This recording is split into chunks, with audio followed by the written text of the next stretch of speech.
The grand comeback of Jericho Rosales. Asian drama king Jericho Rosales kabilang sa inaabangan sa upcoming series na Lavender Fields. Makakasama niya rito sina Judy Santamaria at Janine Gutierrez.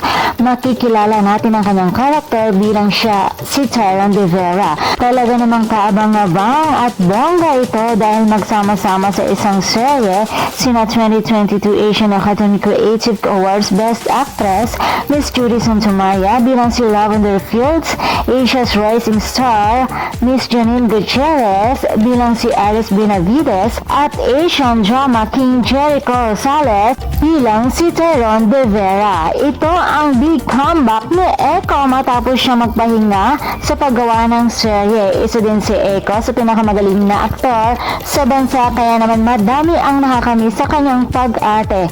Maging kontrabida kaya siya rito o bida kaya naman yan ang dapat natin abangan mga chikadora. Samantala, may mga iba pang bigatin na mga cast ang dapat nating abangan sa mga susunod na araw. Kaya naman sobrang nakaka-excite ito. And for more showbiz update, please don't forget to like, share, and subscribe my channel. Thank you for watching.